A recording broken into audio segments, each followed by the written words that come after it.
guys, this is Shraddha Tiwari and welcome back to Tiwari English classes. Well, in this video I'm going to explain the poem Dust of Snow. Yes, ये class 10th की poem number 1 है, ठीक है।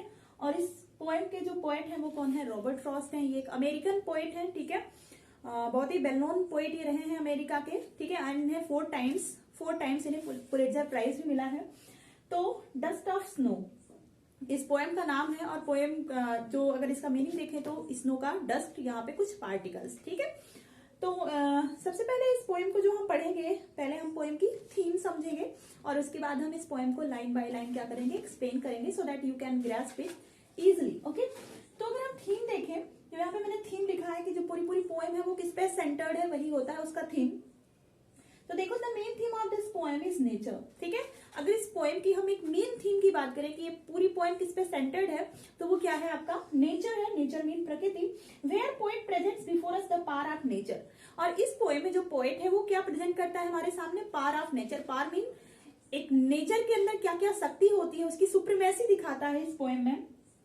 And that power can cure all ill. वो हर प्रकार की बुराइयों को, हर प्रकार की बीमारी को खत्म कर सकता है। और कैसी बीमारी? आइदर वुड बी माइंड की, आइदर वुड बी मेंटल और फिजिकल, ठीक है। फिर वो चाहे मानसिक रूप की बीमारी हो या शारीरिक बीमारी हो, हर प्रकार की बीमारी को ये जो नेचर है वो क्या कर सकती है? हील कर सकती है। तो कुल मिला के इस पूरी पोएम में जो पोएट है ना, वो नेचर की हीलिंग पावर के बारे में बात किया है। हीलिंग मतलब जो चीज हमें क्या कर दे? क्योर कर दे, ठीक है। That is called heal.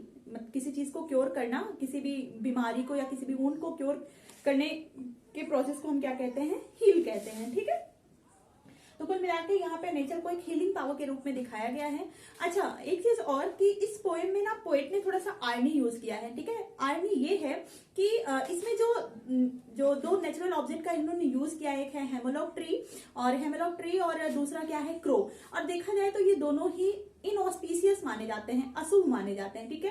कौओं का भी बोलना ऐसा माना जाता है। Not saying that this is logical और ट्रूथ, लेकिन ऐसा माना जाता है, ठीक है।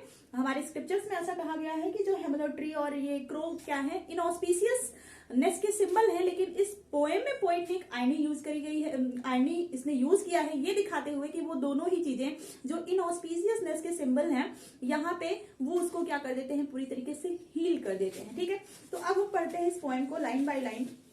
तो देखिए, the way a crow shook down on me. देखो, पोएट, ये जो पोएट होता है ना, बहुत ही परेशान होता है, बहुत डिस्ट्रेस्ड होता है, बहुत ही फ्रस्ट्रेटेड होता है। तो ये जो है थोड़ा सा नेचर के टच में आता है और वो एक हेमलॉक ट्री के नीचे खड़ा होता है। तो वो क्या कहता है? The way a crow shook down on me. तो उस पेड़ के ऊपर, हेमलॉक ट्री के ऊपर कौन बैठा होता है? क्रो बैठा होता है। वो कहता है the way a crow shook down on me the dust of snow from a hemlock tree. The way, जिस तरीके से क्रो ने क्या किया? सूक डाउन मतलब झकझोर दिया, हिला दिया, क्या? ऑन मी, मेरे ऊपर, क्या? द डस्ट ऑफ स्नो ना, स्नो की डस्ट को, स्नो के पार्टिकल्स को जिस तरह से कौवे ने मेरे ऊपर सूक किया फ्रॉम अ हेमलॉक ट्री। और वो डस्ट ऑफ स्नो कहाँ पे था? हेमलॉक ट्री पे था, जिसपे वो कौवा बैठा था। और उस क्रो ने क्या किया? इसके ऊपर उसे झकझोर दिया पेड़ को, जिसकी वजह से जो डस्ट के जो स्नो के जो पार्टिकल्स थे, जो कण थे, वो इसके ऊपर गिर गए। किसके ऊपर? पोएट के ऊपर, ठीक है। अब देखो हुआ क्या कि वो पोएट के ऊपर गिरता तो है डस्ट ऑफ स्नो, लेकिन that has given my heart a change of mood. लेकिन जैसे इसके ऊपर स्नो के पार्टिकल्स गिरते हैं, that particles completely changed his mood.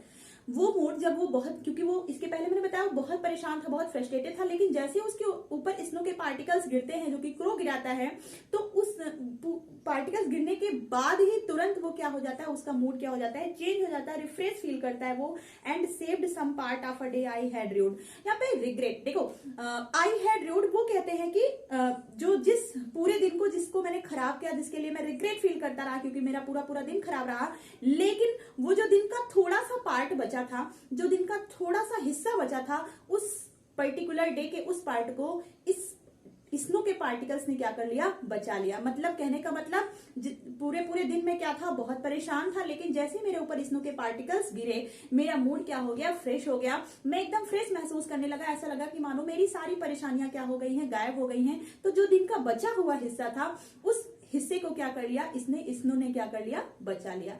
तो इस पहले स्टैंजा में पोएट क्या कहता है कि वो कैसे हेमलॉक ट्री के नीचे खड़ा था और किस तरह से क्रो ने क्या किया? उसके ऊपर स्नो के पार्टिकल्स गिराए, और दूसरे स्टैंजा में आपने क्या देखा कि पोएट खुद फील करता है कि उसे कितना ज्यादा अच्छा महसूस हुआ, और वो बताता भी है कि ये स्नो के जो पार्टिकल्स उसके ऊपर गिरे, उस पार्टिकल्स के गिरने की वजह से उसका जो दिन का जो थोड़ा बहुत हिस्सा बाकी था, उस हिस्से को उस पार्टिकल्स ने क्या कर दिया, एकदम प्लेजरेबल बना दिया। And this poem ends here. ठीक है, आई होप आपको ये पोएम समझ में आई होगी। एंड हाँ, don't forget to like share and subscribe my channel.